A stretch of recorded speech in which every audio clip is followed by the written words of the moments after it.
months ago, I launched the no-fee stress policy, refunding fees to 120,000 first-year students in public tertiary institutions in Ghana. It signaled a decisive break from the painful era when dreams of brilliant but vulnerable young Ghanaians were cut short simply because they could not afford to pay fees, especially at that critical period of admission where they either pay or lose the chance at further education. We're not stopping there. The no-fee stress policy is intrinsically linked to our broader student loan plus policy, which will ensure that no student is left behind in subsequent years of study. Under this policy, students from low-income households will have access to flexible and dignified financing options to complete their tertiary education without the burden of unbearable debt or financial uncertainty. The implementation of the free tertiary education policy for persons with disability has commenced, removing a key barrier to higher learning and affirming our belief that education must be a right and not a privilege for every Ghanaian, regardless of their physical ability. To give life to our commitment to foster a knowledge-based economy, we've established the Ghana National Research Fund with an initial allocation of 50 million cedis. This is a step towards deepening research and innovation across all sectors: science, technology, humanities, and the arts. For far too long, much of the research conducted by our brilliant academics has been funded by foreign institutions, with the unfortunate outcome that the intellectual property and findings are often owned abroad. With this fund, we'll slowly but certainly reverse that narrative by empowering our own researchers and ensuring that Ghana owns the knowledge and innovations produced by its intellectuals. As part of our commitment to research excellence, we offer full scholarships annually to 5 PhD candidates at every university in Ghana. By investing in our thinkers, we're investing in our future and asserting our intellectual sovereignty. In furtherance of our commitments to inclusion and dignity, we have distributed over 6 million sanitary pads to our girl children in primary and secondary schools to keep them in school and help them end period poverty. Contrary to the widespread misinformation that was circulated before December 7th, 2024, the free SHS policy has not only been maintained, indeed it has been strengthened.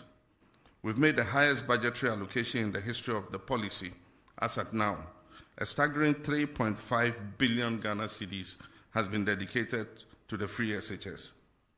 We understand that access without quality is inadequate, and that's why we're implementing the decentralization of feeding policy to allow the management of schools to make their own feeding arrangements to provide students with quality meals.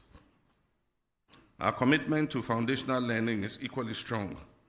Basic education has received its highest budget allocation in almost a decade, reflecting our determination to rebuild the educational ladder from the ground up, with 564.6 million allocated so far for textbooks. We're addressing long-standing challenges in the system, particularly those caused by the reduced funding of the recent past. Fellow countrymen and women, we've also turned our attention with equal urgency to the health and well-being of our people.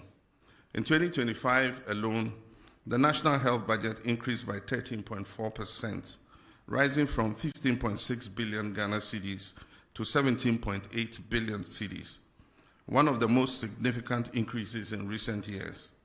This bold step reflects our recognition of the urgent need to strengthen Ghana's healthcare system in the face of both domestic demands and global health risks. We've uncapped the NHIL and made 66% increase in funding to the National Health Insurance Scheme from 5.9 billion Ghana cedis to 9.8 billion Ghana cedis in 2025. This is not just a budget line, it's a life-saving commitment. These funds will help expand coverage, improve claims processing, and ensure that every Ghanaian, especially the poor and vulnerable, has access to affordable quality health care.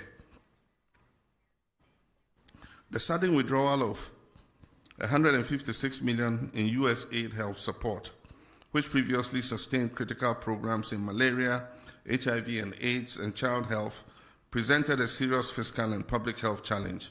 In response, we have readjusted our domestic expenditure priorities and ensured that the domestic safety nets are provided to cover the gap that occurred. To further bridge access gaps and enhance service delivery, government is investing over 2 billion Ghana cedis in healthcare infrastructure between now and 2028. This includes an initial 200 million cedis allocation in the 2025 budget to accelerate construction, expansion, and modernization of hospitals, clinics, and health centers nationwide. Whether in remote rural communities or high-density urban centers, our aim is the same: a health facility within reach of every Ghanaian. Cabinet is awaiting a report from the Honorable Minister of Health on the status and stage of completion of the Agenda 111 hospitals to determine a way forward for their completion. Our approach to economic management goes beyond improving the macroeconomic indicators. It's about making the Ghanaian household feel the impact in their everyday lives. As the popular saying goes, the real economy is not in statistics, but in the pockets of the people. And that is why I take pride not only in the clear signs of recovery and stability, but in the direct relief Ghanaians are experiencing from our economic policies. Today, we're seeing a stabilization in the price of goods and services, with inflation dropping significantly from 23.8% in December 2024 to 11.5% in July 2025, the lowest inflation rate recorded since December 2021. But this isn't just about numbers, it's about being felt across markets and homes. The prices of key commodities are falling, and for the first time in years, brands and businesses are actively advertising their price reductions, a sign that recovery is not only real but tangible. Official trade associations have presented data to Parliament that shows that up to 4,500 different items on the market have seen varied price reductions. We've stayed current with our bond repayment obligations. In a significant endorsement of Ghana's economic recovery efforts, global credit rating agencies, S&P Global Ratings, have upgraded Ghana's country credit risk from junk to B- with a stable outlook, reflecting renewed investor confidence and the positive momentum in economic management. To maintain this positive momentum of our economic recovery, we're increasing Ghana's productivity through bold job-creating initiatives. And one of the most transformative among them is our 24-hour economy initiative, a policy that is designed to boost micro and small and medium enterprise, modernize agriculture, and expand employment opportunities across key sectors. This initiative is not just about keeping the lights on longer, it is about unlocking new shifts of productivity, widening access to jobs, and building a resilient, inclusive economy that works for all. Only yesterday, Cabinet approved for onward submission to Parliament the 24-hour authority bill. Already, we're seeing key institutions take the lead in actualizing the 24-hour economic vision. The Ghana Publishing Company has transitioned to a full 24-hour operation. The Passport Office and Ghana's foreign missions have also rolled out round-the-clock services to expedite passport processing and improve service delivery. At our ports, both Tema and Takrady are now operating 24 hours to boost trade efficiency and reduce congestion. To guarantee safety within this evolving ecosystem, a dedicated 24-hour economy policing secretariat has been established in the Ministry of Interior to provide continuous security support across the country. These bold steps signal a clear national commitment to building a resilient, inclusive, and job-rich economy. To ensure legal and operational readiness, Cabinet has approved critical amendments to the GIPC Act and the Labour Act, which now include provisions that enable and regulate 24-hour economic activity.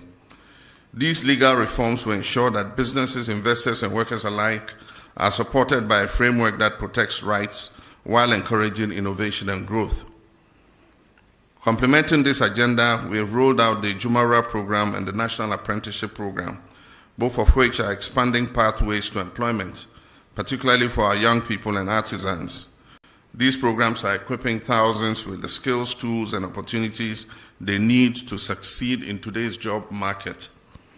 Thousands of young Ghanaians are currently undergoing training under the 1 Million Coders program, our bold strategic initiative to build Ghana's digital talent base and prepare our youth for the jobs of the future. This program is equipping participants not just to access digital jobs, but to create sustainable employment opportunities through innovation, entrepreneurship, and global ICT competitiveness. Additionally, in the extractive sector, the Gold Board is formalizing Ghana's gold trade. As of today, gold trading is a reserve for only Ghanaians. This strategic move will help maximize national benefits, enhance transparency, and ensure that the wealth generated from our natural resources is reinvested in our communities and national development. We're also taking decisive action to protect our environment and natural resources from destruction. A dedicated national task force is currently in place, actively combating the menace of illegal mining. As a result of their operations, hundreds of excavators, water pumps, and other heavy equipment have been seized, disrupting the networks that have long exploited our lands and our rivers. In addition to enforcement, we are reclaiming what has been lost. 9 forest reserves have been successfully recovered from the grip of illegal miners, restoring these vital ecosystems under state protection.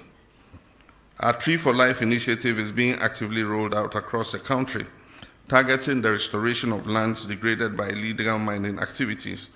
Steps are currently underway to repeal LI 2462 to formalize our commitment to end mining in forest reserves.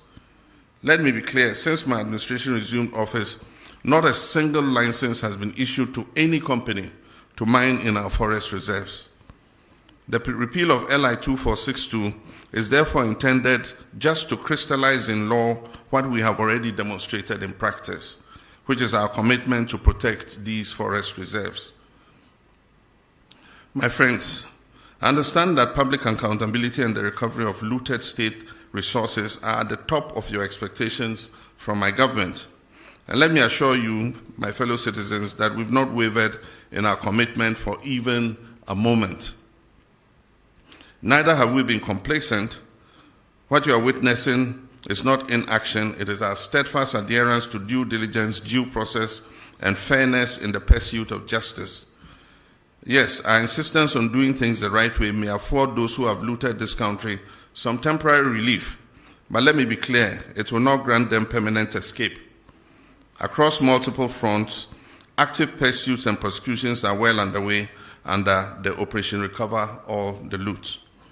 Over 200 cases are under active investigation, with about 80 people interrogated so far. Several prosecutions have begun, progressing steadily and remaining firmly on course. In the Republic versus Edubwan and 3 others, the state has submitted witness statements together with all other documents, and trial has commenced. And the first of 3 prosecution witnesses have been called and have been cross-examined by counsel for the accused person. With the SkyTrain case, for instance, the prosecutors have secured a trial date, as all preliminary matters have been concluded and the trial is set to commence. For the National Service Authority case, due to its expansive nature, charges have been drafted and will be filed as soon as the legal year begins against the following person: the Republic versus Osei Sibe, the Republic versus Eric Nyakun, the Republic versus Gifty Owari. Also for the National Cathedral, we are awaiting a forensic audit from the Auditor General. Additionally, charges have been drafted and are ready for filing in the case of Republic versus Wuntumi and Akunta Mining. The Economic and Organized Crime Office, IOCO, is finalizing its report with respect to Exim Bank transactions. Dockets are in preparation for the buffer stock case and the drip equipment case. Investigations are ongoing into the African Cup of Nations case, the March Set case, and approximately 20 other cases currently. Let me be clear, every single case of corruption that needs to be investigated is being looked into. And once evidence is found to ground the prosecution, that will happen and happen swiftly. Looking within, we launched a code of conduct for public officials with an insistence on strict compliance.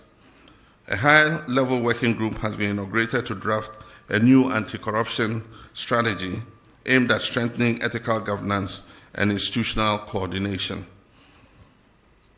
My fellow citizens, the scourge of Galamsey is receiving much attention. We've established the National Anti-Illegal Mining Operations Secretariat, NIMOS, as the Central Operations Command Center coordinating the national fight against illegal mining and its associated environmental degradation. In a coordinated effort across all security agencies and the Ministry of Lands and Natural Resources, 440 excavators have been seized. Over 1,400 arrests have been made, with suspects awaiting prosecution. Over 300 Shamfang machines have been confiscated and destroyed. Over 900 water pumps seized from illegal mining sites have been handed over to the Ministry of Agriculture for distributing to farmers for irrigation purposes. Of Ghana's 288 forest reserves, 44 had previously suffered varying degrees of destruction from illegal mining. Notably, 9 of those reserves had become no-go zones due to the presence of armed groups. Through the Ministry of Lands and Natural Resources and with support from the security agencies, we've successfully repossessed all 9 of these red-zoned forest reserves. However, over the weekend, the Jimira Forest Reserve and the Anria Futu section of the Ofinch Shelter Belt was re-invaded by illegal miners after these were handed back to the Forestry Commission. The military is currently working with NIMOS to repossess those reserves and establish a permanent presence in those liberated forest reserves to prevent re-incursion by illegal miners. 980 personnel have been recruited, trained and deployed in the Western and Savannah regions. They conduct daily operations on major river bodies, serving as community vanguards to ward off illegal mining activities. An additional 1,020 personnel will be recruited and deployed by the end of the year, bringing the total force to 2,000 Blue Water Guards. The next phase will focus on dechemicalizing and restoring our water bodies to their pristine state. Feasibility studies for this critical restoration efforts are currently underway. In collaboration with the Ministry of Transport, the Ministry of Finance, GRA Customs Division, and the Ports and Harbours Authority, we've instituted a system for the proactive tracking of all imported excavators and earth-moving equipment from the port of entry. 1,200 excavators are going through the permitting process from the Transport Ministry, clearance from Customs registration with DVLA, and tracking at the Minerals Commission. So far, we've registered 1,015 earth-moving and mining equipment. 647 have been registered and fitted with tracking devices. There are an additional 600 equipment at the port awaiting clearance. An additional 350 tracking devices are expected by September 12, 2025 to enhance this monitoring effort. The Constitutional Review Commission is actively engaging stakeholders across the country, gathering views on how best to shape the future framework of Ghana's democracy. This inclusive approach ensures that voices of citizens, civil society, and institutions are reflected in the evolving constitutional order. Friends, internal security is important for economic progress. Pursuant to our commitment to improving security, we have earmarked 1 billion Ghana cedis to retool our security agencies. The Ministry of Energy has recently granted a declaration of commerciality for the Eban Akoma oil and gas discoveries in Cape 3 Points, Block 4, confirming their commercial viability. This paves the way for the joint venture partners ENI Vitol, Woodfields, and the Ghana National Petroleum Corporation to proceed with a full plan of development of this oil well. This milestone brings us closer to increased oil and gas production, job creation, and enhanced energy security, reinforcing our commitment to responsible resource management for the benefit of all Ghanaians. We've also approved the construction of a second gas processing plant, P2, to double our national processing capacity and set the stage for cheaper, cleaner, and more reliable power generation. This landmark project alone is expected to save the country close to $500 million every 2 years by drastically cutting our reliance on expensive imported liquid fuel. Beyond the cost reduction, it is projected to create over 1,000 direct and indirect jobs, fueling both industry and livelihoods. We can all attest to the fact that the looming threat of doomsday we inherited in January this year has been averted. Through strategic interventions and swift action, power supply has remained stable across the country, ensuring uninterrupted electricity for households, businesses, and essential services. We've made significant strides in restoring fiscal decentralization. In the past 8 years, only 40% to 50% of the District Assembly's Common Fund was reaching metropolitan, municipal, and district assemblies, constraining their capacity to deliver local services. Our government has reversed this trend. District assemblies are now receiving 80% of their allocation directly. Of the $7.57 billion allocated for DACF this year, approximately $6.1 billion has gone straight to local assemblies, with a minimum of $25 million allocated to each MMDA.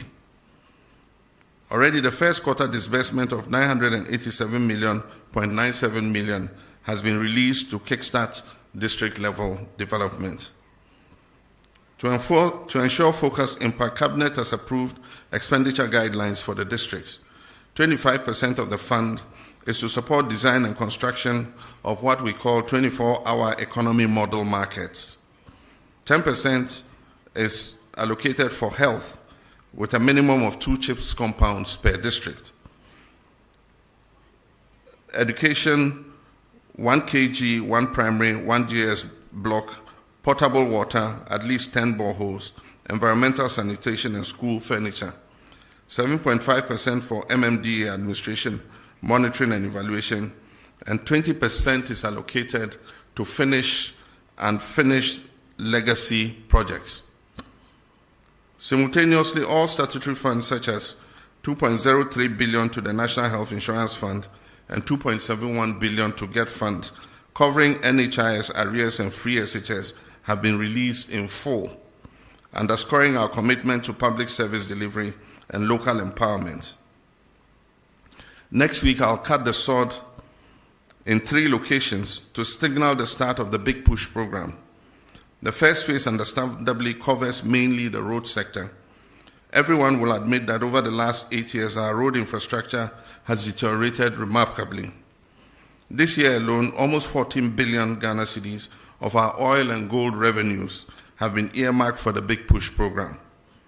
Critical road projects such as the Ofankon-Sawam Road, which were chronically underfunded, have been transferred under the Big Push program and recently received a release of almost 1 billion cedis to ensure speedy completion by the end of second quarter of next year. My media colleagues, our reset agenda remains on course, and I've remained unwavering in my commitment not only to the promise I made to you in the run-up to the 2024 elections, but to the principles of honesty, transparency, and probity and accountability that define good governance. I'm resolute in laying foundations for economic recovery, resetting our institutions to reflect the demands of modern governance and enhanced service delivery for every Ghanaian. I'm driven by a deep determination to see the dreams of our forebears for an economically independent and self-reliant Ghana realized in our lifetime. I'm equally determined to restore Ghana's rightful place as a respected voice and actor on the global stage. With your continued trust and support, I'm confident that we will not only meet these goals, but also build a nation that serves the hopes of this generation and the aspirations of generations yet unborn. May God bless us all, and may God bless our homeland, Ghana. I thank you.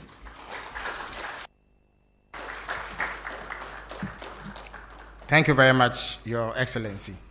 At this stage, we will delve straight into the question and answer session, which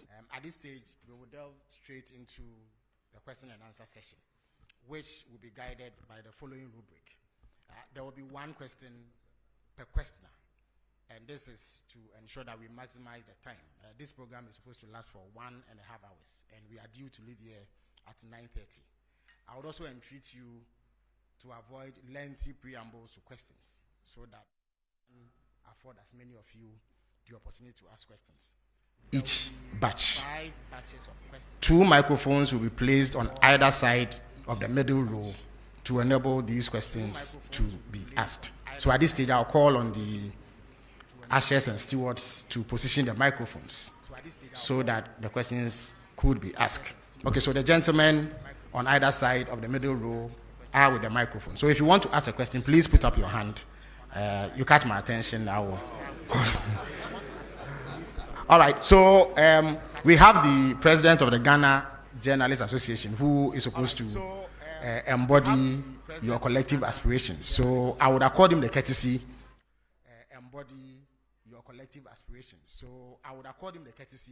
of asking the first question. So Mr. Jumfo, you may ask the first question. Moses of Bloomberg. And then one lady in the middle to bring the number to 4. Mr. Jumfo, you may ask your question, please. Thank you, Honorable. Mr. President, thank you so much for this opportunity and having been given the opportunity to set the tone for the media encounter.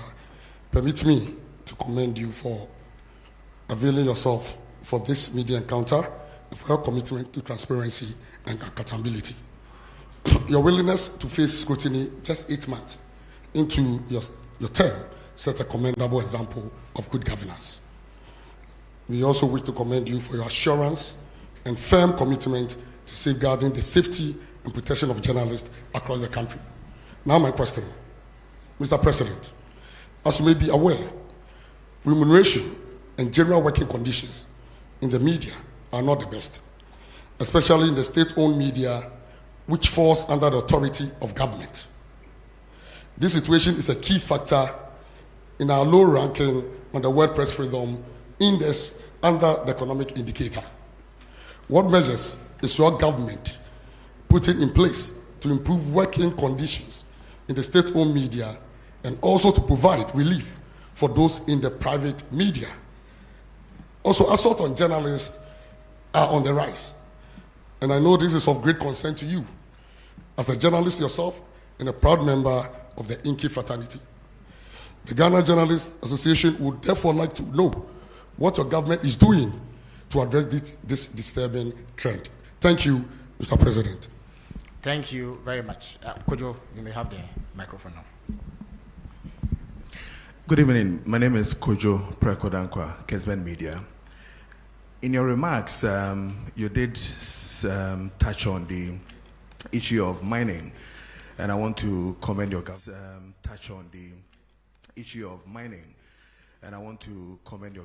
With the achievements you chalked.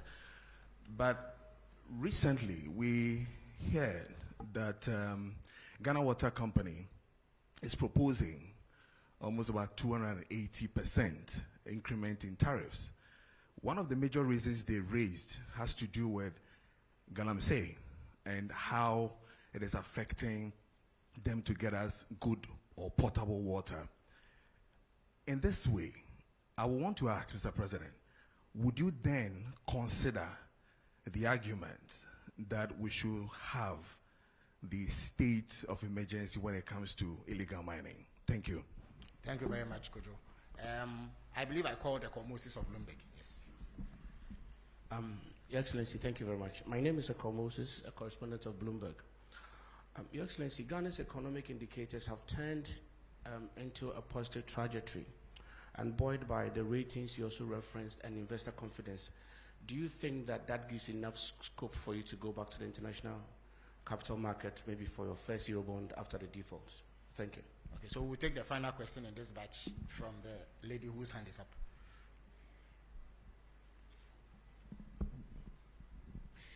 But I say, Ediameje so ene apena pukua when near me wo Adom Brand Sadom TV ena Adom FM. Masen bisa efa enkania boy ne yenim se ECG a proposed 225%. Yenim se me mu entumo by ebe se 2.45 in July ekosro by 14.75. Ne nyina so yenim se aban no wani so de hu se 24 economy o de be ye adwuma na Ghana for do anya mu fa so. It is say ECG the 225% increment eba. Yenim ha wa proposal no ene ho komodi be ko ne percentage om de begina.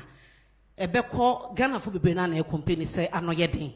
Ye bisa se betuma nya nsunsanso e wo 24 economy no so Ghana for butum e na ebiom so aban be hye se obeso asene eye subsidy ama omanfo ho atoma na medase. Yo medase. So His Excellency the President will field these questions at this stage. Thank you. Thank you very much, President of GGNI. Your question is a double question, one on remuneration and the other on assault of journalists. With regards to remuneration, I would say that it's not only journalists in the state-owned media who are dissatisfied with their salaries. Public service salaries are not living wages. I agree with the TUC that we must work towards a living wage. All of us are dissatisfied with the salary we get as public servants. The private sector offers better remuneration, but that's why we have to work together to grow the national cake so that we can pay ourselves better. And that is why there's agitation for cancellation of Article 71 in the Constitution, because we all must feel the pinch so that we can grow things together. But when you cushion a certain constitutional class and they have more cushy remuneration than the other people, then it creates a kind of discrimination between public service. And so our advocacy has been for an independent emoluments commission that would deal with the salaries and wages of all persons in the public sector so that we grow those wages together. In our first incarnation under Professor Mills, we established a single spine salary structure. And that salary structure was supposed to uniform out wages in the public sector so that the disparity would not be too wide. So if you are a secretary in GBC compared to a secretary in, say, Bank of Ghana, there will not be that very wide disparity. Unfortunately, the single spine atonsium, because of the inability to maintain the discipline in public sector wages.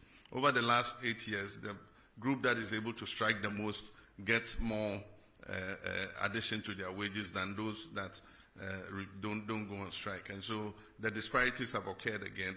And so we're in consultation with organized labor to see what we can do about reforming public sector wages. And I'm sure that if those wages are made better, journalists working in the public sector would also have an improvement in their remuneration. With the private sector, government does not have control there. And what happens is we have such a proliferation of private media that advertising revenue is not enough, to be able to maintain the kinds of salaries that we all expect. Maybe if we had fewer, then the advertising revenue would go around and people can have more. But our constitution guarantees freedom to establish a media of mass communication. And so you cannot restrain how many radio stations you have or how many newspapers you have. And so it's something that we have to live with for a while. Natural competition will phase out the stations that are not competitive, and those that are able to survive will see that they're able to make more money from advertising. The main revenue for media all over the world is advertising. And so we'll see how that goes. I've condemned assaults on journalists in any form. Journalists are doing their job, and their job is to bring news to the doorsteps of our people and to inform them, educate and entertain them. And so at every event you will have journalists there. Unfortunately, some security personnel have developed a penchant for just harassing journalists. And so it's a matter of educating people. It's a matter of, sanctioning people who assault journalists. And I've been speaking with my president of GJA, saying that we're going to bring them together with the security agencies so that they must carry out an awareness amongst their people who provide security at events, that if you see a journalist at an event, he's also doing a job like you, the security person, are doing your job. And so you don't have the right to assault them or to manhandle them. And so we'll keep working at it. I mean, definitely, as a member of the GJA, a lifetime member of the GJA, there's no way I'll condone assault of journalists in any form.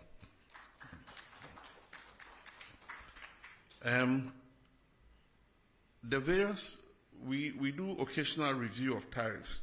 And when these tariffs are about to be reviewed, proposals are requested from the utility organizations. And so I noted that recently Ghana Water presented their proposal, and Electricity Company of Ghana also presented their proposal. It doesn't mean that the proposal they present is what is going to be implemented. We have the regulator, which is the PURC, that looks at all the factors, including the exchange rates, including the cost of production and all that, before they determine what increase in tariff is allowed. And so the fact that you hear that water companies say they're going to increase by 200 and something percent does not necessarily mean that PURC is going to allow them to do that. Now, meaning about Obusa ECG then also, the same for both utilities. ECG so I propose 200 and something percent, but I know interest PURC budget to say omuntimi into electricity tariffs musa. Ombeshe and nyoma a core electricity production mo to say fuel nesan yomanina and sana omashe senya omo de tariff ne besi. Na MRP no at the frontier your tariffs across run is a nipa bebre entia. Until we share ECG say your case commercial and technical losses are almost 42%. I just say of electricity almost tono. Omutimi eje ehun aketua of only about 58%. Na eno anka wiase afa na bia anka saa edwuma ya se wo ye edwuma bia na bibia wo ton bia wonya just return of 58% anka by now edwuma na gu nso akoya aban de se kire so na aban abeboa kire so na aban abeboa enti afa de ya sesa omo hwe edwuma no so na ya kenya omo se omo sorry na omo nante na nea onkrofo omo wia iram kania no ni ade nyina ye ncheche omo na ye ntwe omo aso efise se ye nyina atwi a ebema eton no ebo na bafom enti eye edwuma ye begu so aye Bloomberg, yes, we're quite happy with the outcomes of the reforms that we have been implementing in the economy. And we have survived without going to the capital markets. We've survived without borrowing. Who could have thought some years ago that Ghana's economy could be run without going to the external market to borrow? And yet, we've survived. And so we shouldn't be in a hurry to go back to the capital market. All we've done is to reorder our expenditure and push funds to areas that are of priority. And so that's all we've done. Fiscal discipline, not spending money on wasteful, political interventions and all that. And that is already showing the successes in the market. I mean, we've gone from negative 3.4% on the primary balance to positive 1.1 as at now. And by the end of the year, we'll achieve the target. I'm sure we'll overachieve the target of positive 1.5. And so it's all about discipline in expenditure. And so for me as the president, I would not favor a quick return to the international capital market. I think we should go like this for a while and consolidate the economy before we look at external financing. Thank you. Thank you very much, Your Excellency. Now, having taken a set of questions from this side, I would go to this side and take 4 more questions. Kamini, you may have the first shot. Mr. President, it's Kamini Amano. I'm the host of TV3's Hot Issues. We look forward to your return to the iconic show. I want to talk about the local currency, the cedi. In the second quarter of the year, we saw a very bullish rise in the value of the cedi. We are not seeing the same in the third quarter. So far, we are told that it's lost about some 13%. When it was on its rise, the IMF had warned that the country was over-interfering, which is why we were seeing the performance. My question tonight is, Mr. President, did you manipulate the performance of the cedi? Is that why we are seeing the cedi fall as quickly as it is today? How do you explain this decline in value in such a short period of time? And what's the plan to revive it? Thank you very much. Nana Mejakwa has the floor. Patron Nana Mejakwa, TV. My question is oral. I'm saying, Mr. President, what can PFA oral? Now, the last accountability series, Attorney General, a statement in Pesemi Redi, Kakami quoting Kakranami to us. I wish to remind you of the fact that when I announced the Kwabena Edubwahi investigation, I was blunt in stating the fact that I am open to engaging in plea bargaining with those who have been investigated and found to have looted or stolen state resources. I mean no words about my intentions and will therefore not shut the door to any accused person willing to enter into negotiations with my office for purposes of reaching a plea agreement. Yenim se ya criminal and other offenses procedure amendment act 2022 plea bargaining. But my question is say fight corruption. As Attorney General, State Attorney say we be na upon the atohonomwa. Say we loot state resource and as a fund bra. Then we may negotiate. Does it mean say we betia say sikana me fire no me tuya ye jai no ana and de wo hono mo ana. Me question no it does. Justice from Shinhua News Agency. Thank you very much, Mr. President. My name is Justice from China State Media, Shinhua News Agency. Looking at the global trade crisis that was ignited by the United States President, people have been wondering what countries like Ghana would be doing as a response. But we realized recently that the Chinese government has actually granted all African countries a zero tariff into their market. What will Ghana be doing to take advantage of that for our trading to be boosted as a substitute to what we may have been losing from the United States side? Thank you. Before I take the final question from here, let me indicate that we are joined by journalists from across the regions through the power of technology. So as and when the technical folks sit down, I would ask them to also contribute to this question and answer session. Alfred, you may have the last word in this batch. Thank you. Good evening, Mr. President. My name is Alfred Okanse. I work with TV3 as part of Media General. Just on the back of the oral question that was asked by a colleague of mine, over the weekend we heard the General Secretary of your party indicate that there are some NDC lawyers who are cutting deals with some persons who are standing trial for acts of corruption. Is this statement one that you're minded by? And if you are, what are you going to do about this, especially because of how committed you are, as you indicated, to pursue oral because the Ghanaian people expect that you should do so? Thank you. Thank you very much, Alfred. Now, we are joined by William Menta from Rich FM. So, William, if you can hear me, you have the floor. Okay, so my name is William Menta from Asimfos-based Rich FM Central Region. And Mr. President, Central Region is known as the heartbeat of education and tourism. Yet our people still struggle with unemployment and underdeveloped infrastructure. What specific steps is your government and our strength into real jobs and opportunities for the youth? Thank you. Thank you very much. Your Excellency, you may answer this question, sir.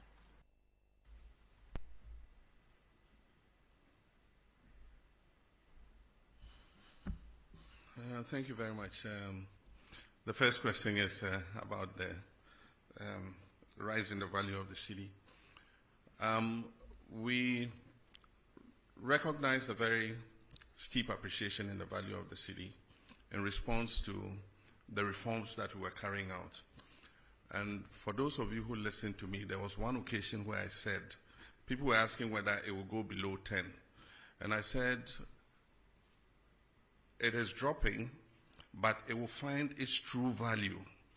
It was undervalued at 16, and it probably is overvalued at 10. But somewhere between there, we have the real value of the cedi. And so I believe that it is about stopping rapid depreciation of the currency. Almost every currency would realize either depreciation or appreciation in the course of a year. But when you have steep depreciation of about, like we had in 2024, 25% depreciation in the currency in the first half of the year, it makes planning difficult. And so, yes, Bank of Ghana has been intervening in the forex market, but they've withdrawn. And what happened was that because of the rapid appreciation in the value of the cedi, we saw an exponential increase in imports, because then people could buy cheaper dollars and so they could import more, which is a natural economic phenomenon. But on the other side, exporters are not happy because they get less cedis for what they export. And so every country tries to find out a balance where exporters are able to do good business and importers are not overburdened by high forex rates. Where that lies, I don't know. I'm not a central bank. But the cedi is making an adjustment, and I believe that it will settle at a certain rate, and we will make sure that any depreciation that occurs in the value of the cedi is within a margin of about 5% per annum. That is what we target. And so for now, there's still speculation. It's also coincided with a period where we saw a reduction of 50% in remittances, because citizens in the diaspora were taken aback by the rapid appreciation of the cedi. And so if somebody was building a house, if he was going to send $100,000, it meant that he was losing a certain percentage of that $100,000.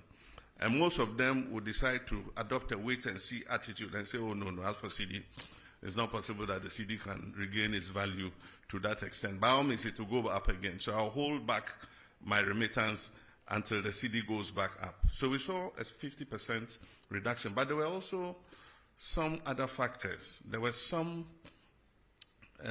money transfer companies that were collecting cedis abroad and not repatriating collecting dollars abroad and not repatriating the dollars.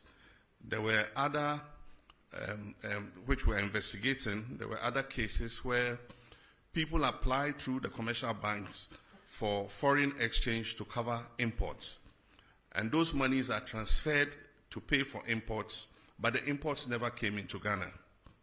And we've studied a period of 4 years, and over the period of 4 years, about $42 billion was taken out of this country without the corresponding imports coming into the country. And so we've started sanctioning some banks, and soon we'll start interrogating some individuals who ostensibly took money out against imports but never brought those imports. We want to know what happened and if there was wrongdoing to sanction whoever it is. While we work to stabilize our economy and improve the value of our currency, we must protect that currency, because a strong cedi is good for all of us. But when that happens, some people try to take advantage of it. And I think that we should all condemn anything like that. FR investigations now with regards to oral. Senya Okayano, MPP address almost the Shishebi by IMRA se abine wudi FR case bi ho se ebia wafesika na bibia o akwenya obetimi aka se yo ene aban case na mode kwedu amode bomeno me sande sika na se agudie bia na se bibia mode bomi kwedu no me sande aba se ne be ya bomfa menkoto how do they call imprisonment efiase bomfa menkoto efiase enti ayemra edaho enti obi ayabo no kwedu bia ewo tumi se obeka se you ene yentwa so na memfa seimra na yenjai sa eyuno enti eno enye aban ena ebeka eye nipa yede na kugina court and so se oka se o munjai asem no mu na memfa seimra na se agudie bia me fa ye memfa famra na se japade bia me fa ye memfa famra na se bibi aban wa kwenya se ebeka se de bi yenje na yebeto aso any case no enti ejina case no ene ni anipa ne ye enti still aban wotumi say even though wako emra na se aka say me pese me san ede bibi bema aban na aban eja case no mu aban betimi aka say de bi yempe yenje enti eno a case by case say o sheda ede adwembone ewia yesika a echese eso a yengina echese I don't know how to explain I just say abo aban anase oman car you to me say ebeka say yempe nya wode ba no na yede obekwa akoto efiase ba ni be reason ka say na wode nkoto efiase wa na obeto aduane ama no wa na obehwe no oyare a wode no beko hospital enti say wewia sika na okase o sande o sika be mawa ene ho wonfa so say yebeji ye sika chen say yedi nipa no beko efiase enti ye no de Attorney General ene behwe no akan na ehia. With regards to trade tariffs and China zero tariffs, it's an incentive for us to export into the Chinese market. And we need to look at the items that China imports and see where we have a comparative advantage to be able to take up those imports. I know that China imports a lot from the US, and there's a trade tariff war between US and China. So China is looking for alternative markets to import those items. And so they import a lot of meats from the US, they import a lot of maize from the US, and other agricultural products. And so if we have arable land and we're in a position to expand our production, then the zero tariff will make meaningful sense. Then we can take advantage of it. But it is just a figure if we are not able to respond and be able to export into the Chinese market. But I think that it offers an opportunity for diversification of markets. Nobody wins tariff wars. It's unfortunate that America has appended the whole world trade system. We all work towards a rules-based trading system. It took years of negotiation from Rio to Doha round and all that. And eventually, reasonable tariffs were agreed between countries. Countries like Africa enjoyed zero tariff into the US because we were in the developing world. And so it was a concession that the US gave. And what you receive in exchange is soft power that, you know, a lot of people have a good disposition towards the US because the US has been kind to Africa and all that kind of thing. But in comes President Trump. He has a more transactional mindset. And he says that the US has been taken for granted for a long time. And so even countries like Ghana in Africa, he slapped a 15% tariff on us from zero tariff. And so AGOA is technically dead. It was due for renegotiation in September. There's no way with this 15% tariff, AGOA is going to be renewed. But we're just watching carefully. The power to impose tariffs is that of Congress.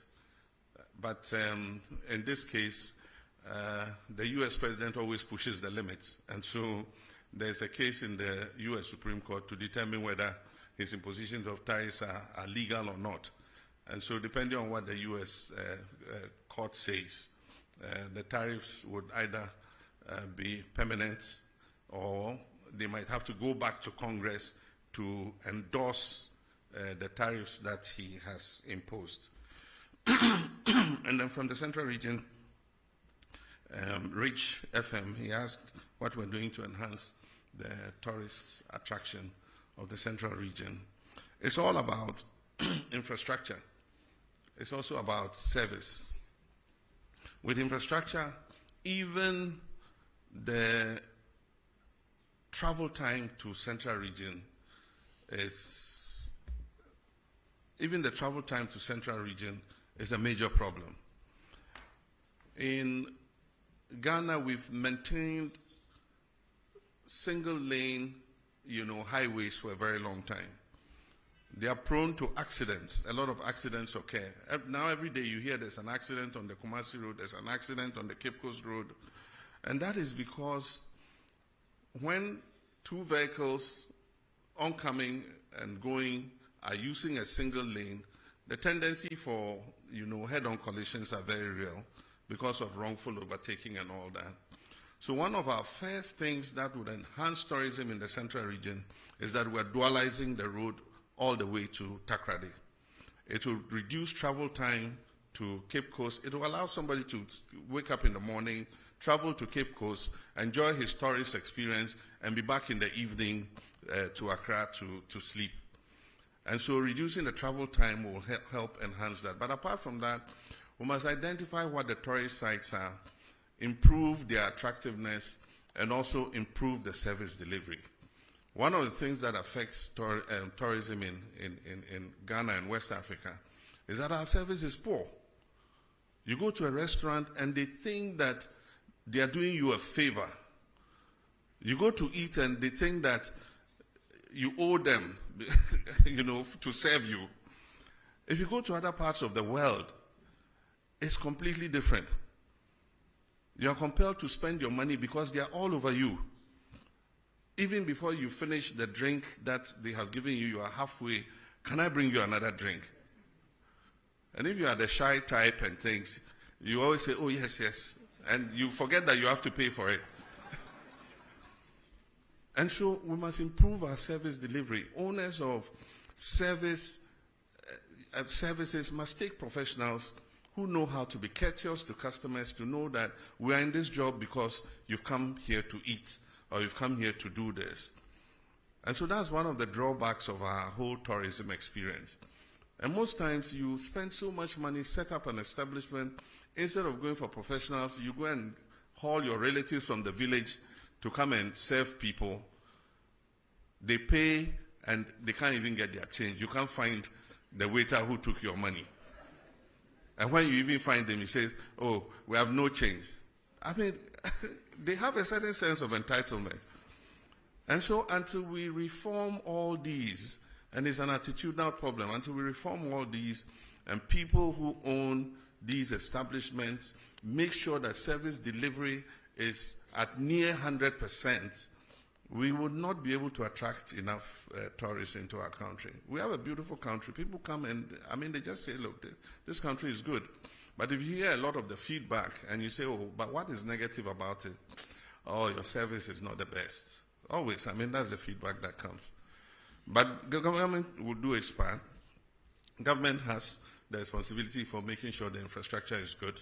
And we're starting with the road, making sure that we dualize the road all the way to Cape Coast and Central Region so that people can travel easier to go and enjoy the tourist attractions there.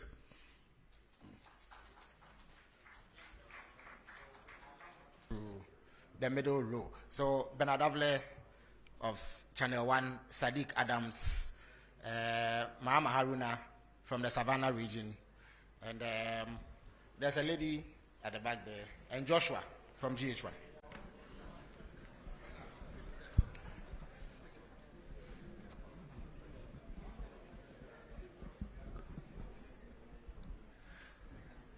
Thank you, Felix.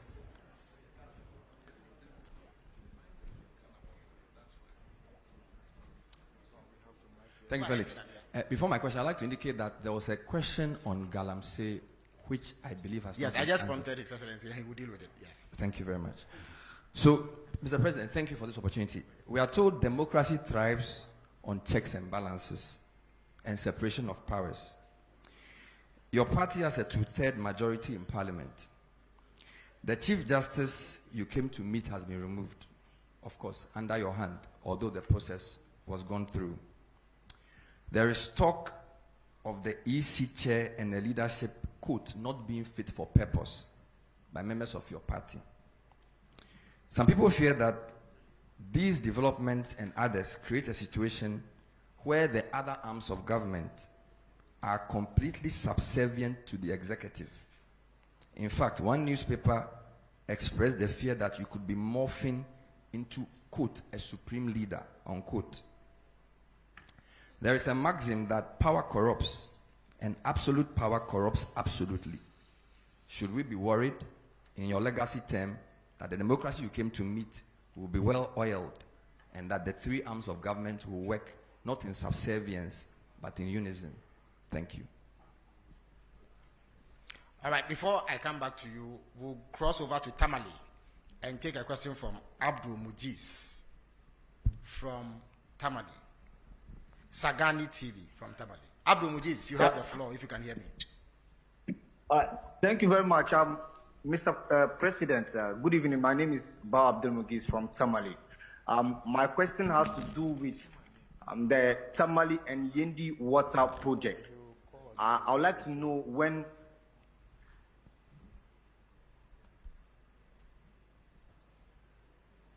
Well, we seem to have lost Abdul, but I think I can continue from him. He would like to know when the Tamale and Yendi water projects will be executed. Yeah, Sadiq, you have the floor now.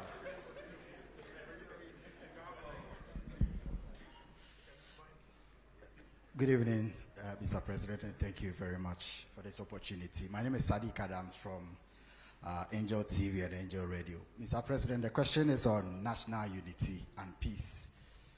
There has been a recent spate in social media accounts created by unidentified people purported to be representing ethnic and tribal groups. We have seen some vile attacks, pockets of that on social media, TikTok, and some of them in real life. There has been a number of them, and we observe over 50 that has been set up particularly to attack and inflame ethnic passion and tribal issues. If your security agencies have taken notice of this, what are the measures being taken to ensure that our national unity and cohesion is protected by education and sensitization, as well as trying to put this in a context of not suppressing freedom of expression, as well as maintaining the national cohesion that we have because of these kinds of threats and attacks from social media on ethnic basis? Thank you. Thank you very much. Joshua from GH1. Good evening, Mr. President. I am Joshua Kujumensa, GH1 Television and Star FM. I'm glad to hear that you personally are telling us that indeed steps are being taken to repeal LI 2462. But then I want to find out from you, the pro-environmentalist groups and then civil society, they want this declaration of a state of emergency. Where's the difficulty in declaring that state of emergency? Thank you. Thank you very much, Joshua. Mahama Haruna from Savannah. And then we'll take a final question from the lady from GTV. Thank you very much, Honorable. My name is Mahama Haruna, as you rightly said, from Savannah region, Inkligi FM.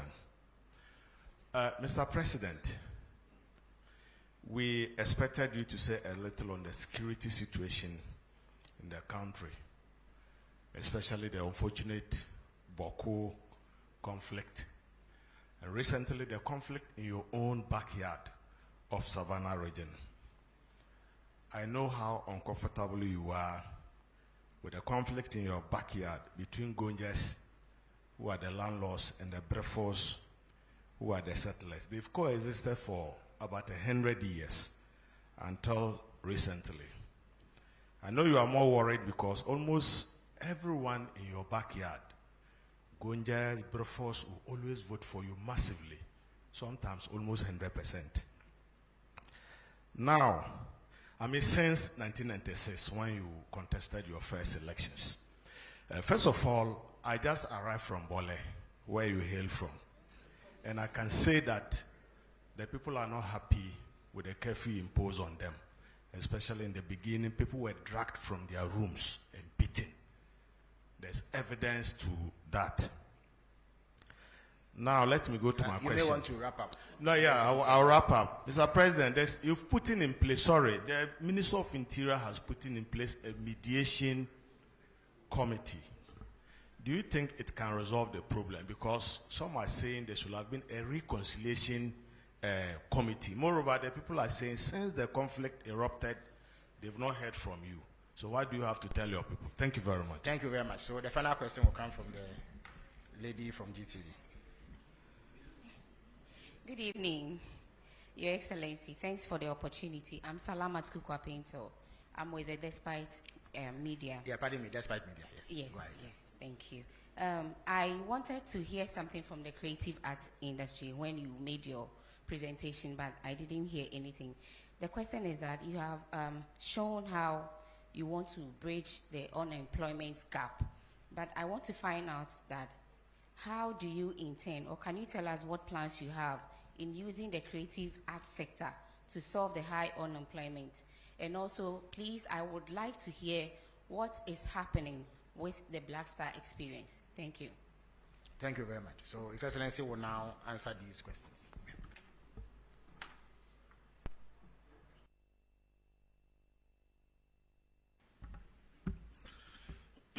Thank you very much.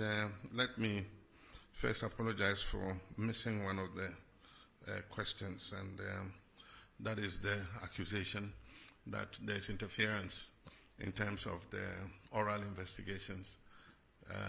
I would have very conveniently said the General Secretary himself is here, and so I'll call him to present his evidence to the public. But I can assure you that there's no way anybody can interfere. I cannot be in people's mind to stop them from attempting to interfere, but I am responsible for making sure that that interference comes to naught. And so I closely monitor. I hold regular meetings with the Attorney General. He briefs me on the status of investigations. And so I'm confident that, the cases will go ahead based on their merits, and that nobody would have the opportunity to interfere. If anybody goes lobbying people or paying people to interfere, they probably are just throwing away their resources. All cases will be investigated and come to their logical end. If people are exonerated in the courts, that's what justice is all about. We will do our part, and we're being painstaking in preparing the dockets, and that's why people are complaining that it's a bit slow. But you don't want to hurriedly take a docket to courts and have it thrown out on technicality. And that's why you need to make sure that by the time a docket is prepared and prosecution starts, you have a watertight case that will ensure that you get a conviction. And so that's the process that we're going through. There was also a question that was tied to water, but it also had to do with Galamsey. It says that the justification for water company asking for such a steep increase was because of the cost of treating the water. And I answered it in terms of the tariff, but not in terms of the Galamsey in the water. But in my statement, I indicated that we've just started with the Blue River Guards. We're training more and more of them. These are long expanses of water bodies. And so far, those we've trained are 600 and something. They are not enough to cover even the length of the Ankobra. And so as we recruit and deploy, because they patrol the water bodies, if they see any Shamfam machine on the water body, they seize it and we burn it, we destroy it. And so I gave you the number of Shamfam machines we have seized and destroyed. As we continue to increase the numbers of these Blue River Guards, I'm sure that we'll be able to cover the Tano, we'll be able to cover the Pra, we'll be able to cover the Ankobra. And we hope that then we'll start seeing, some reduction in the turbidity of the water. But even more than those on the water bodies, the destruction is the forest reserves. Because the rivers take their catchment areas from the water reserve. So if you destroy, from the forest reserve, if you destroy the forest reserve, the river or the stream will dry up. Because where it takes its water source will no longer exist. And so that's why at the beginning of the struggle I said our focus is going to be on the water bodies and the forest reserves. And then we can stretch out to other areas. So as we train more Blue River Water Guards, we would see an improvement in the turbidity levels of the waters. Bernard said I'm in danger of becoming a supreme leader. Look in my face, do I look like a supreme leader? And that is to paraphrase Prof. Star. At Mills, do I look like a cat hunter? Do I look like a supreme leader? I'm a Democrat through and through. And even when we attained 2/3 of Parliament, I said that we're not going to use it to ride roughshod over the minority, and that we're going to give opportunity for democracy to flourish. And so we don't intend to use our 2/3 majority to steamroll our democracy. We believe that even though the people of Ghana gave us that overwhelming majority, it wasn't meant to turn Ghana into a dictatorship. They gave it to us in order that we could carry out reforms to make our governance better. And I think that we stand a very good chance with that 2/3 majority to finally move the amendments to the Constitution that we have all wanted. In the past, because of hung parliaments and all that, we couldn't make any progress because there are some of those amendments for which you need an overwhelming majority. And so Ghanaians have given us that opportunity and say, look, go ahead and do these things so that we can have a better constitution that will take Ghana for many more generations to come. And so that's what I believe. But I certainly am not on the way to becoming a supreme leader or an autocrat. Yendi and Tamale water. Yendi, Tamale, and Damango are 3 urban areas in the northern regions that suffer severe water scarcity, especially Tamale. Tamale is probably the biggest city in the whole of the 5 northern regions.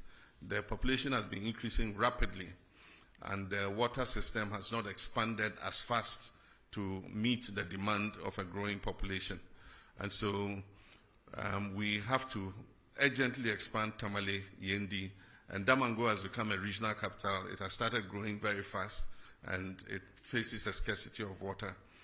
The Tamale and Damango water systems are under an EU program, and recently when I went to Brussels, it's one of the things we discussed.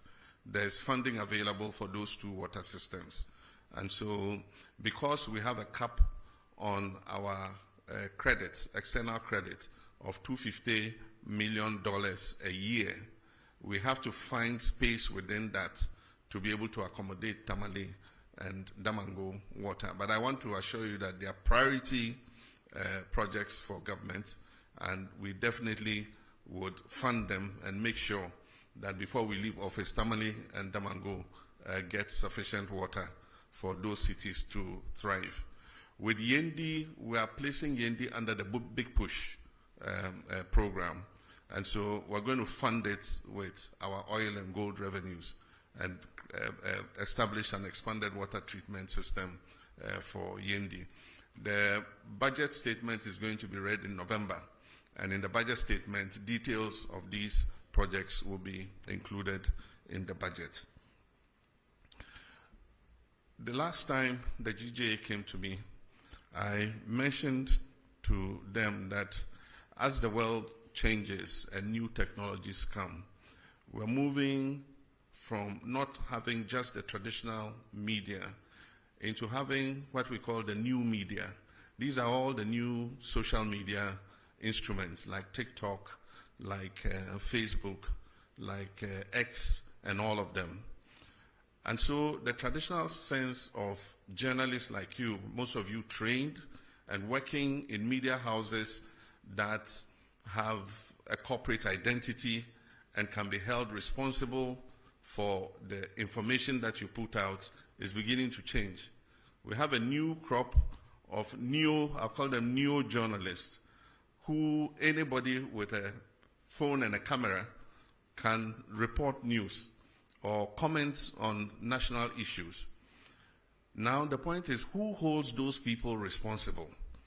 And that's what he's saying. If you go to some of the WhatsApp platforms, or you go to some of the commentaries in the TikToks and others, we have what we call hate speech, incitement to violence. Those are criminal.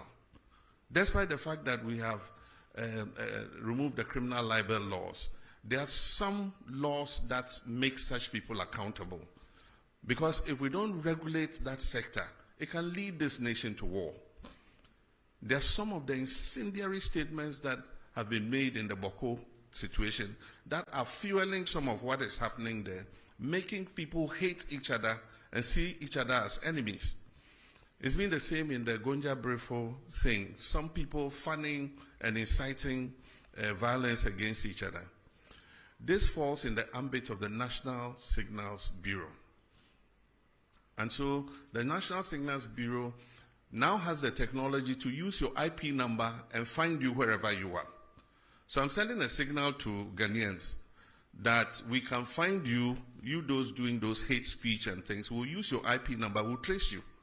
And when we trace you, we'll deal with you under the criminal code for inciting violence and disturbance of the peace. But I believe that beyond that, we must start making regulation for this new media because it's unregulated. And so anybody just takes a phone and says, oh, this plane crash, I wish that so and so had been the one in the helicopter and had died, and dwarfs have eaten him in the forest. I mean, why would you say something like that?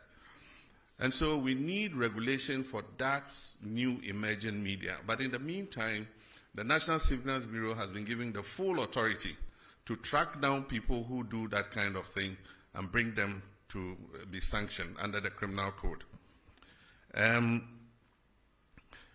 I've been reluctant to implement a state of emergency in the Galamsey fight because we've not exhausted the powers we even have without a state of emergency. We have the opportunity to arrest anybody, to confiscate any such thing. There are laws for forest protection and all that give us enough powers to be able to act. Implementing a state of emergency might sound nice, but it should be the last extreme, the last resort. So for now, let's exercise all the powers we have. And if it becomes necessary for a state of emergency, then we'll look at it. It means we have to go to Parliament. The President can't just declare a state of emergency without, going to Parliament, because there's a limit to how long you can maintain that state of emergency. And so I believe that we still have leverage to continue to fight Galamsey without necessarily implementing a state of emergency. It means that we have to delineate the areas where the state of emergency is operational. And if you look at the area where Galamsey is taking place, it covers several districts of our country. And so we would do it if it becomes necessary. But for now, I think that we've given the security services enough powers to be able to deal with people who are found to be in Galamsey. With regards to the security in the Sola, Tuna, Kalba, and Bole districts, it was an incident over a small plot of land. Like the land you put a container kiosk on. That's all. And it has led to over 30 deaths. Somebody has his house, and there's a land between the house and the street. And he wants to build shops on that land. And then there's a dispute with the chief. And then it leads to gunfire and then deaths. It's most unfortunate, like the questioner said. These are two groups that have lived in peace for so many years and are intermarried. There are people from one side who are married to their others, people from one side that are married to others. I, for instance, am such a mixture of people, I don't know who I am. Part of me is Vagla, part is Safalba, part is Gonja. I mean, quarter of everything. And so if my ethnic groups are fighting, it means my body should be fighting with different parts of my body because I'm a mixture. My blood is made up of all those ethnic groups. And so it's most unfortunate. And so we've put in a mediation team. We mentioned the members. The 2 MPs are supposed to be ex-official members to work with the mediation team. If you look at the terms of reference in the mediation team, there's also reconciliation. And so even though we call it a mediation team, its terms of reference includes reconciliation. So we've given them the full authority to meet both sides, to perform purification rites, to cleanse the land of any blood that has been spilled and all that, and then to come out with recommendations how to improve relations between the two groups so that they live in peace. There are few feudal practices that have been complained about, where people are called to chiefs' palaces and shipped, or they are forced to give up their animals and things. We need to look at all those practices too as we go forward. We're in a modern society, and so sometimes some of these things we must take another look at them. I've been accepted by all sides. Indeed, sometimes my greatest supporters were people of other ethnic extractions other than my own Gonja extraction. I won elections not because I was a Gonja, but because of the person that I was, and I enjoyed a good relations with everybody. And so even though I haven't visited yet, I have not gone there yet because I want peace to have a chance, but I've been pulling the strings. I sent a delegation to the Yegbonra to prevent him from leaving Damango and going to Biniri, which would have escalated the conflict. And he listened to me as a father, and he refused to go. I stopped the Bolera too from going there. We gave the chiefs an escort to go and see the place where the incident happened. And I think that has lessened tensions. As I speak, we've given the security services the authority and the resources to begin to bring some of the displaced people back to their communities. And so we're going to work hard to make sure that we bring peace to Gonjaland. We need peace to develop. Our common enemy is poverty, it's not each other. Savannah is one of the poorest regions in the country, and so we must rather be fighting poverty rather than fighting each other. And the last one, the creative arts. The creative arts is one of the important sectors. What we notice is that the creative industry creates jobs faster than the traditional sectors that we have known. By the time or manufacturing creates one job, the creative sector, digitalization, knowledge industry, arts and things would have created about 5 jobs. And so that's an area in which we have to continue to invest. And that is why we created them as a ministry together with tourism. The Black Star experience will take off. They've been working on all the foundational issues, and you'll soon see a sign of it. In the next budget, we're going to make some allocation for the creative arts, for the film fund, and to support Kumawood and all the filmmakers, to support the music industry, to support the arts and all that. We need to put our money where our mouths are. And I think that the creative arts are a good representation of our culture and who we are as a people.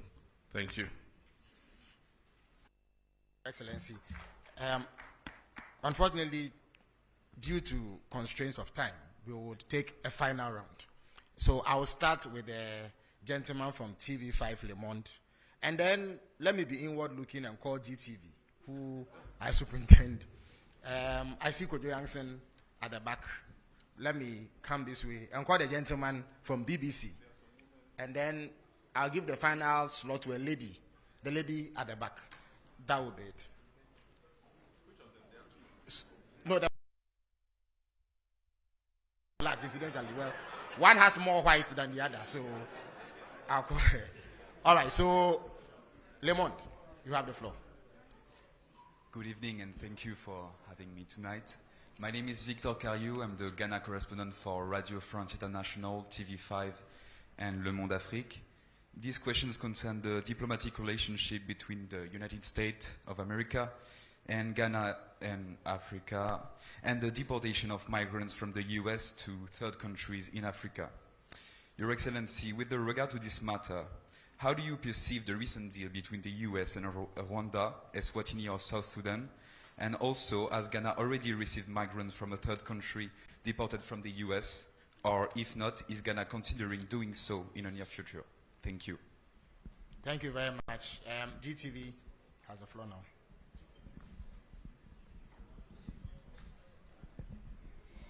Thank you. Good evening, Your Excellency. You announced that the government will remove the minimum capital requirement for foreign investors under a revised Ghana Investment Promotion Sector Act during your visit to Japan. Your Excellency, is the government not removing the protection that shields Ghanaian enterprises by removing the minimum capital requirement? And also the concerns about the Ghanaian traders with the activities of the Nigerian trade partners in the country. There's a request for that part of the GIPC Act to be amended to make it possible for Nigerian and indeed other African traders to move more freely within the space because of ASCFTA. What are your views? Thank you. Thank you very much. Kojo Yankson has the floor now. Thank you. Good evening, Mr. President. My name is Kojo Yankson. I'm the host of the Super Morning Show on Joy.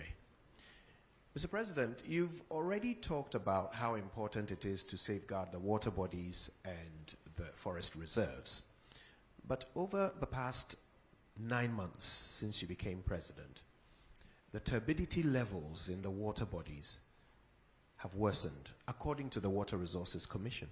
Ghana Water Company supports this by saying that they've had to shut down several treatment plants because the water sources are too polluted for them to process. Besides that, we know that there have been increased incursions into forest reserves for Galamsey. We've also heard from your transport minister that we are importing more excavators than ever before, over 200 a day. My question about this is about its effect on the economy. Recently, the finance minister has been touting the work of the Gold Board led by Sami Jemfi for being an anchor to the economy, especially when it comes to stabilizing the city. My question is, does your government know, is your government able to tell the difference between gold from Galamsey and gold from regular concessions when the Gold Board is buying gold from local producers?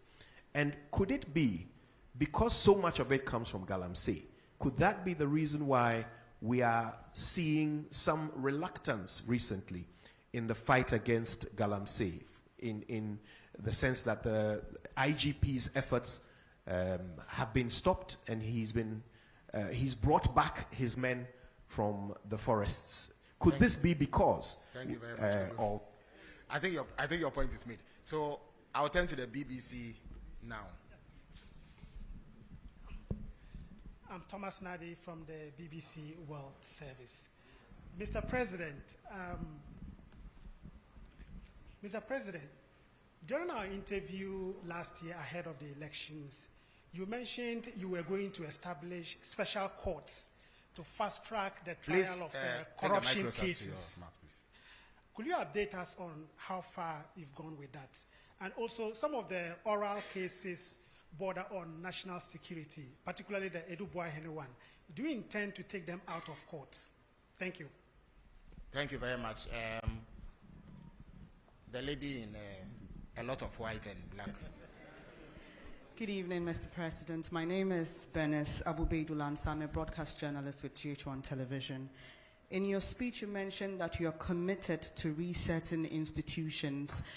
But there are many Ghanaians watching us tonight who are either on the verge of homelessness or are struggling to get money to rent. Not because they don't have money, but because we are not sticking to our rent laws. I just want to ask when your reset agenda will reach the housing sector, particularly for the State Housing Company Limited in putting up real affordable homes for many Ghanaians, and the Rent Control Department in protecting vulnerable Ghanaians. Thank you very much. His Excellency has granted a special dispensation for the lady in less white and more black to ask a question. After her, we will grant yet another dispensation to our friend from the Upper East region who has come all the way. And then Randy Haji of Wezo TV will bring the question session to a close. Please go ahead.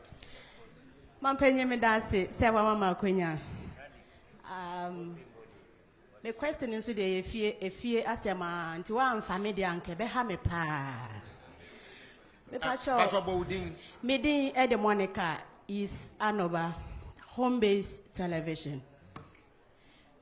Mepacho wa bole bamboy tuna kalba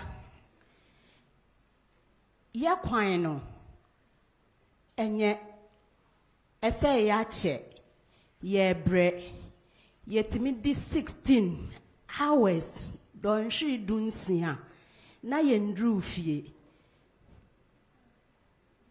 ye bisa se mampenyi de na wo ye de amayen ye mu bia ye ntumi mfasore foma na ebefe ye ne den so bin so ene bamboy enko a yetimi di don hyirim yenu ewo ho na ye mfiri mu enam so makwemu kanfo me kire am robbers omo nso afasa akwenya no so ha ye pa na musuo bo na okọ kasa okọ first state which is STC then edue because omo no they drive with care and caution to on kan ho kra and then na wunyandri obede nyane ada sori sa na onansi na tai wada roma odi anka kwan ho nsem de nka oya ade pa na ye de na ye de wayi ye free musa da ben ene ye hwe wenim se obafia boy. So our friend from the Upper East region would have Upper West region. Is it Upper East? Upper East region, yes. But you have only one question, please. Thank you very much. Only one of you is allowed to ask a question. So thank you very much for the same region. Yeah. Please go ahead. Yeah. Go ahead. Thank you very much for the opportunity. My name is David Adapuna from Mike FM in Avrongo, Upper East region. Your Excellency, one of the things that beats the hearts of my people has to do with the Polygo Multipurpose Dam. This was an initiative that was started by the NPP government, but unfortunately, we could not see its completion.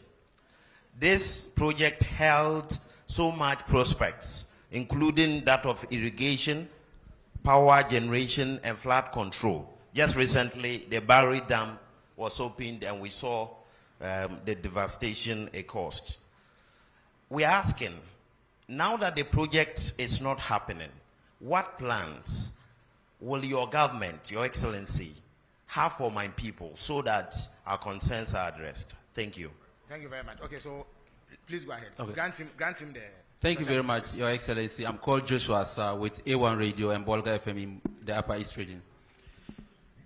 Mr. President, in our region, that is the Upper East region, currently we do not have a standard sports stadium.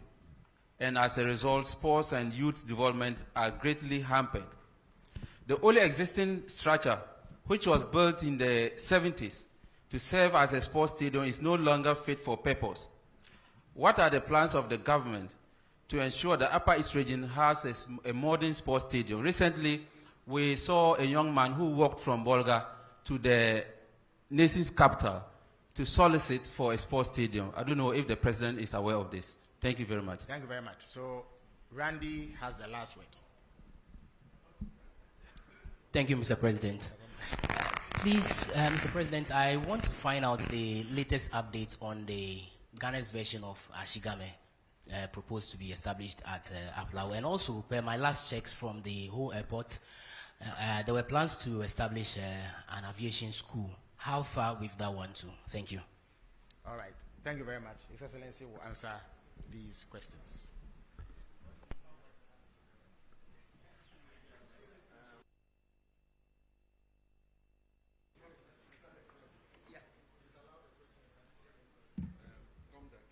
Okay. Okay. Senior A.R. Gomda, the President Senior and Secondary School, has the final word by presidential fiat. Please give him the microphone. Oh, okay. Thank you very much.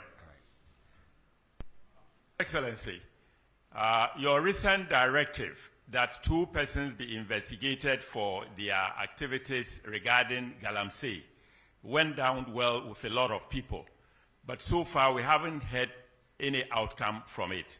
Can you please tell us what is happening or what is going to happen? Thank you very much indeed. Okay, thank you. All right, thank you very much. Thank you very much. Senior, we used to call him Major in Ghana Secondary School. When I came to Form 1, they were in Form 3, Yeah, and he was, as a very little boy, and he was one of my protectors. He used to protect me from bullying, and that's why I gave him the last.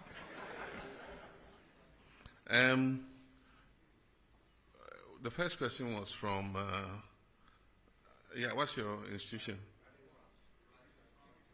Oh, Radio France. Yeah, okay, it's about Ghana-US relations. First, we were slapped with 10% tariff. That was increased to 15%. And then we're included in 36 countries that were going to be placed on a visa ban. But in the meantime, all 5-year visas were cancelled, and we were restricted to single entry 3 months. It shows the tightening situation in our foreign relations, but I do think that we still enjoy good relations with the United States of America. We were approached by the U.S. to accept third-party nationals who were being removed from the U.S. And we agreed with them that West African nationals, were acceptable, because all our fellow West Africans don't need a visa to come to our country. So if they decided to travel from US to Accra, they don't need a visa anyway. So if you're bringing our colleague West Africans back, I mean, that's okay.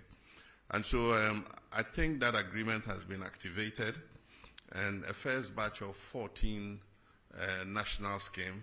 Several of them were our Nigerian brothers. They opted to go back home, and so we facilitated, we put them on buses, to be able to go back home. One of them was a Gambian who it's not as easy. You have to get him an air ticket to be able to facilitate his travel. So what we've done is contacted their embassy to let them know of his presence so that they can facilitate his return to Gambia. And so that's the issue with regards to deportations and arrivals. West Africa has the protocol of free movement, and so any West African is free to come to Ghana and be able to stay for 90 days. And so if they decide to bring them, I mean, we don't have a problem accepting them. Then with regards to the GIPC Act, we are living in a new environment. We have the ECOWAS Trade Liberalization Scheme. We have the African Continental Free Trade Area that wants us to open our markets to each other. And so the former protective regime is changing. And so we need to review the GIPC Act to be able to take cognizance of that. And aside from that, there's limited foreign direct investment in the whole world. And so you need to place yourself in a position where you're able to attract as much foreign investment as possible. So when you put a barrier of $1 million, there are people who, with $500,000, can open a manufacturing establishment. But because you say he must show $1 million of transferred capital into the country, then you shut out that investor. And that's why, as part of the GIPC review, we're removing the minimum requirement so that anybody who wants to come and set up a business in Ghana to provide employment for our people is welcome to come. But that is different from the issue of the markets. And so there's advocacy that we should review that issue with markets. The current law restricts retail sector to only Ghanaians.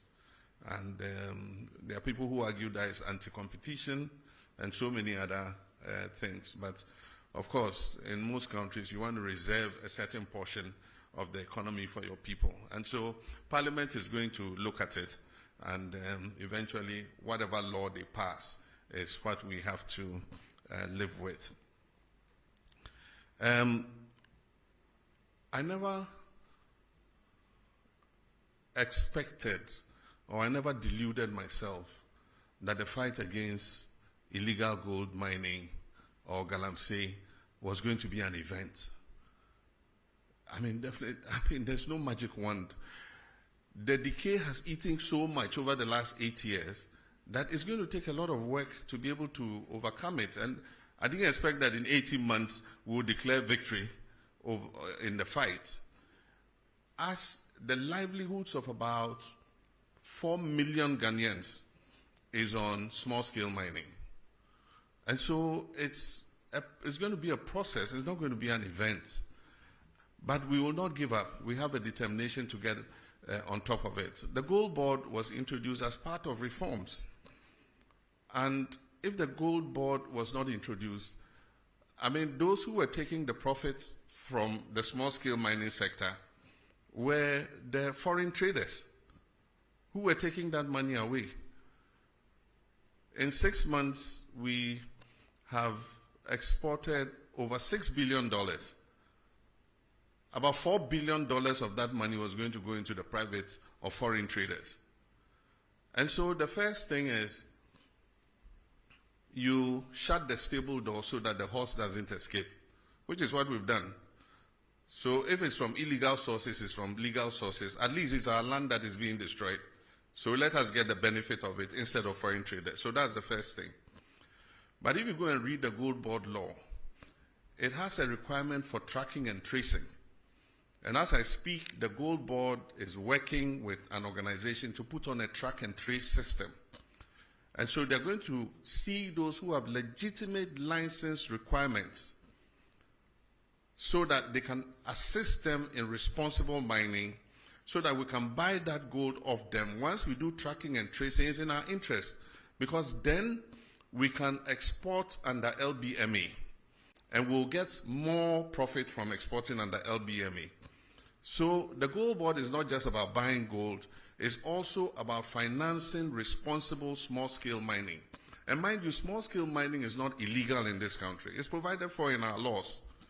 It's just that in many cases, we've not even trained the miners about what responsible mining is. You just see anybody who gets an excavator just goes anywhere and starts digging and washing. But small-scale mining takes place in Australia. It takes place in Canada. And so as I speak, we are organizing a trip for the Small Scale Miners Association to Australia. Australia has given us an invitation to bring them to come and see how small-scale mining is done without destroying the environment. And so that's something we're going to take an advantage of. And the Gold Board is leading, and the Ministry of Lands and Natural Resources are leading that charge. Only recently, our Minister for Lands and Natural Resources came back from Australia.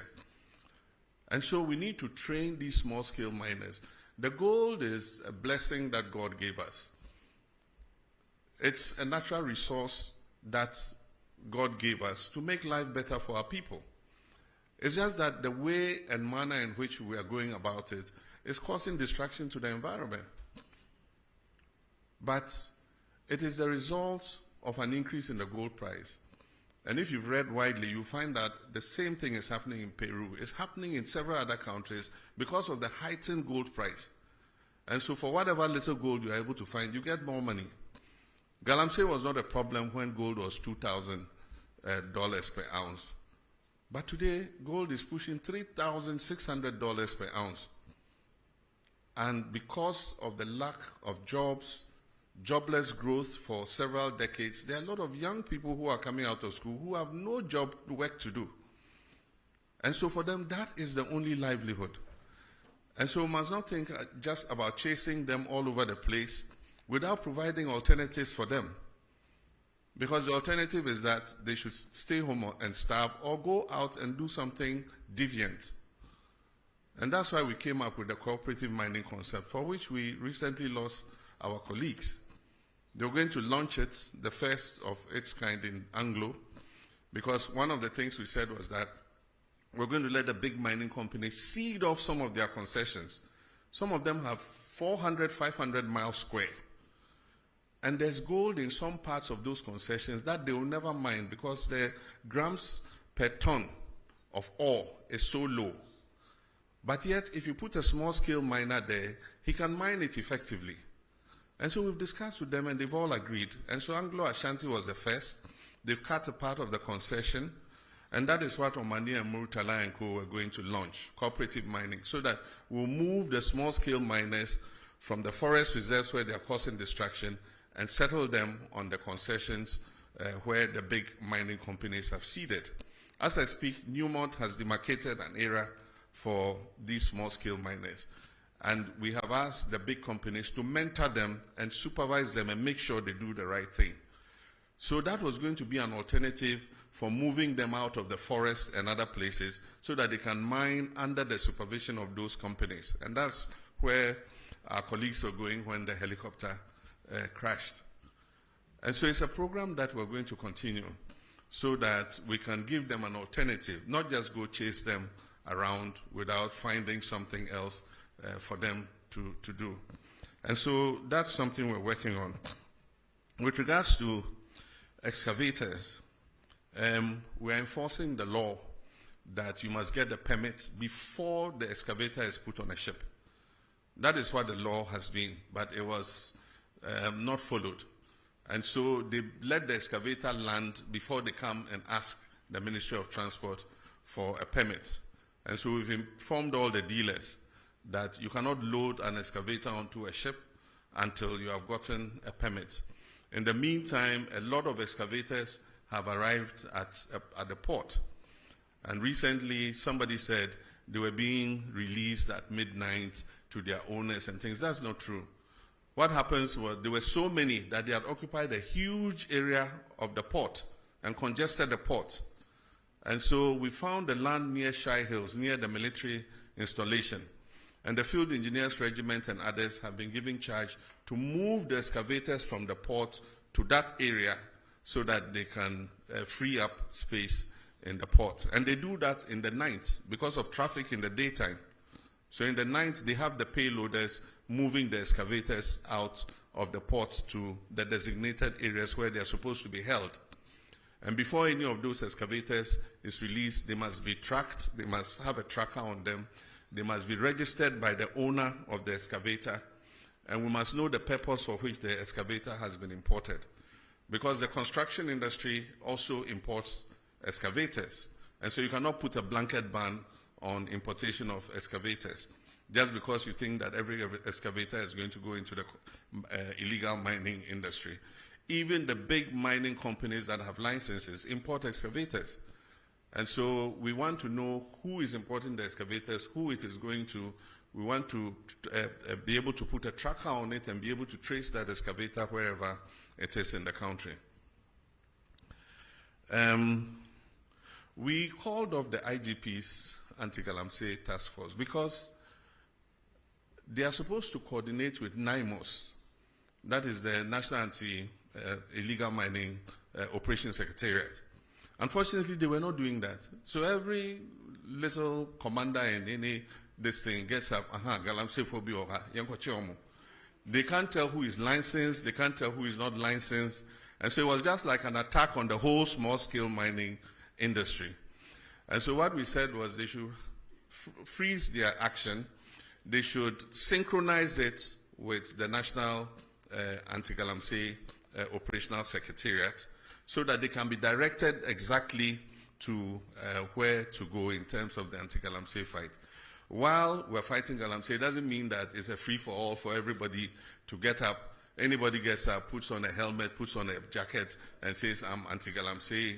They say, we're not looking for chaos. We're looking to do it, in a scientific manner so that we do not hurt the whole of the small-scale mining industry.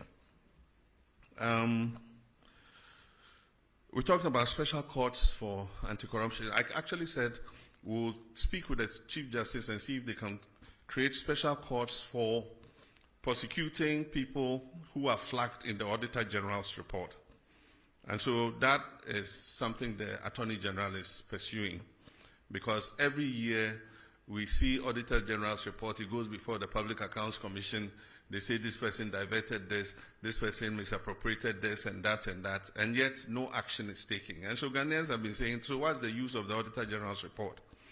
And so we're asking the Chief Justice, can you create special courts which can fast-track action on the Auditor General's report? So people who are determined to be criminally liable after the Public Accounts Committee has sat can be put before those courts so that they are sanctioned to create a deterrent so that other people do not do the same thing that they have done. Very good question on rent and homelessness, and I'm happy to give you the microphone to ask it. The biggest expenditure in any Ghanaian's budget is rent. And even though we have laws, enforcing them has been difficult. The rent law says that a landlord cannot charge more than 6 months. But the problem in enforcing the law is the connivance of the tenant and the landlord.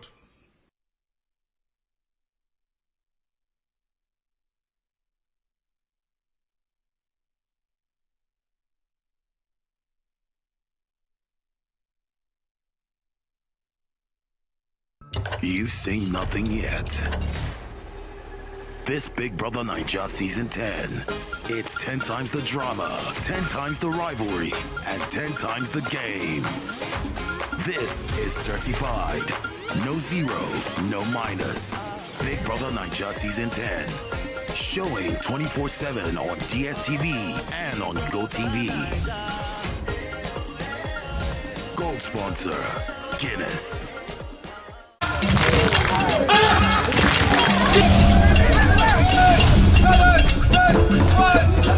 The city